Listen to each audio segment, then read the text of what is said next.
கூடும் வரலாறு திரும்புகின்றது என்று குறிப்பிட்டு 1967 மற்றும் 77 சட்டமன்ற தேர்தல்களை சுட்டிக்காட்டி தன்னுடைய முதல் தேர்தலை தமிழக வெற்றி கழக தலைவர் விஜய் எதிர்கொள்கின்றார்.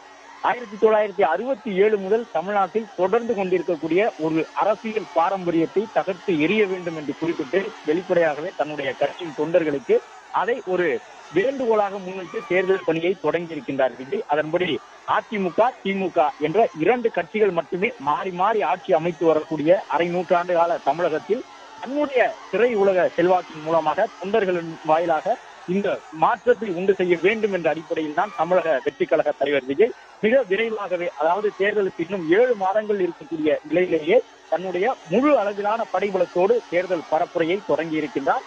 இன்று தொடங்கக்கூடிய இந்த தேர்தல் பரப்புரை திருச்சிராப்பள்ளியிலிருந்து தொடங்குகின்றது. வழக்கமாக முக்கிய அரசியல் கட்சிகள் எல்லாம் தங்களுடைய கட்சி ஒரு சோர்வு பெற்ற நிலையில் இருக்கின்றது, சற்று தொய்வடைந்த நிலையில் இருக்கின்றார்கள், ஒரு தற்காலிக பின்னடைவை சந்தித்திருக்கின்றார்கள்.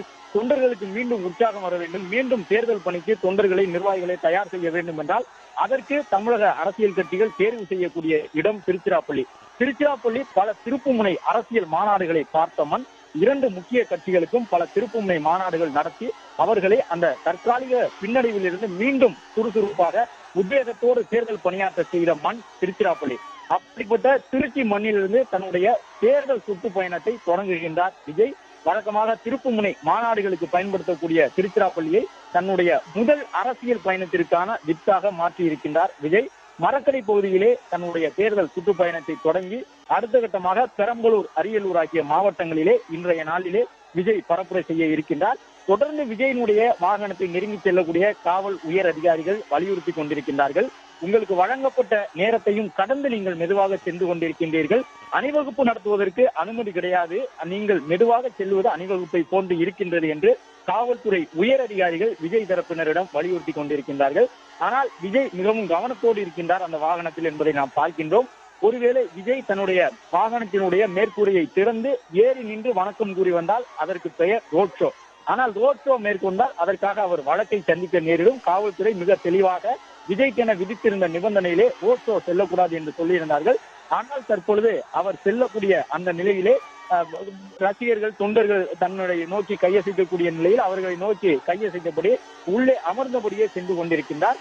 எனவே தமிழக வெற்றி கழகத்தின் சார்பில் நடைபெறக்கூடிய இந்த முதல் தேர்தல் சுற்றுப்பயணமானது இன்னும் சற்று நேரத்தில் தொடங்க இருக்கின்றது.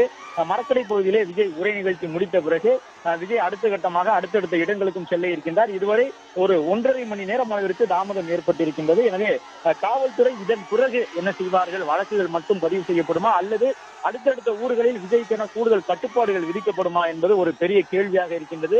நேற்றைய தினம் விஜய் வெளியிட்டிருந்த அறிக்கையை இந்த நேரத்தில் நாம் நினைவுபடுத்திக் கொள்ள வேண்டும்.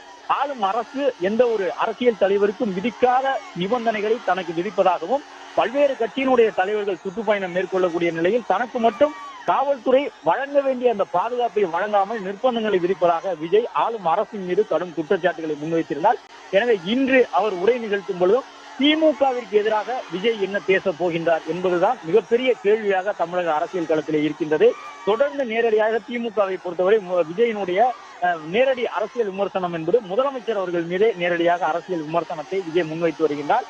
ஒரு எதிர்கட்சி வரிசையில் இருக்கக்கூடிய முக்கியமான கட்சிகள் எப்படி திமுக தலைவருக்கு எதிராக தங்களுடைய விமர்சனத்தை முன்வைப்பார்களோ அதே போன்ற விமர்சனத்தை முன்வைக்கின்றார். ஆனால் விஜயினுடைய விமர்சன தொனி என்பது முழுக்க முழுக்க தமிழ்நாட்டு அரசியல் களத்தில் மிக மாறுபட்ட ஒரு தொனியாக இருக்கின்றது என்பதையும் விக்கிரவாண்டியிலும் நாம் பார்த்தோம், மதுரையிலும் நாம் பார்த்தோம். அதாவது மிக தெளிவாக விஜயினுடைய பேச்சு என்பது இன்றைய இளம் தலைமுறையினரை கவரக்கூடிய ஒரு பேச்சாக இருக்கின்றது.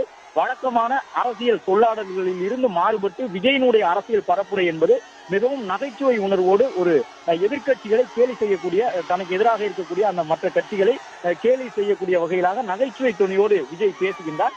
எனவே விஜய் பேசி முடித்த பிறகு அடுத்த சில நாட்கள் சமூக வலைதளங்களில் அதுதான் ட்ரெண்ட் ஆகும் என்று சொல்லக்கூடிய விதமாக விஜயினுடைய அந்த பேச்சு தொன்னி இருக்கின்றது. திரைப்படங்களில் எப்படி விஜய் அந்த முகபாவனையோடு கருத்துக்களை பேசும் பொழுது திரை அரங்குகளுக்குள் இருக்கக்கூடிய அவருடைய ரசிகர்கள் உற்சாகத்தோடு எழுந்து கைதட்டி ரசிப்பார்களோ அதே போன்ற ஒரு பேச்சாக அரசியல் மேடைகளிலும் விஜயினுடைய பேச்சு இருந்து வருகின்றது. அவருடைய ரசிகர்களுக்கு அது போதுமானதாக இருப்பதாக அவர்கள் சொல்லுகின்றார்கள். விஜயை பார்க்க வேண்டும், விஜய் பேசுவதை கேட்க வேண்டும், அந்த விஜயினுடைய பேச்சின் பிறகாக அவர்கள் உற்சாகத்தோடு களத்தில் இறங்கி வேலை செய்வதை பார்க்க முடிந்தது. எனவே இன்னும் ஒரு 7 மாதங்களில் சட்டமன்ற தேர்தலை சந்திக்க இருக்கக்கூடிய ஒரு மாநிலத்திலே தன்னுடைய முதல் சுற்றுப்பயணத்தை விஜய் தொடங்கி இருக்கின்றார். இதற்கு முன்பாக அருகில் இருக்கக்கூடிய ஆந்திர மாநிலத்தில் விஜயை போன்று இருக்கக்கூடிய நடிகர்கள் இதே போன்று தேர்தல் பரப்புரையை மேற்கொண்டிருந்தார்கள். அவர்கள் பிளே ஸ்டோர் மற்றும் ஆப் ஸ்டோரில் இருந்து பாலிமர் செயலியை QR கோடு மூலம் பதிவிறக்கம் செய்யுங்கள். செய்திகளை உடனுக்குடன் பெறுங்கள்.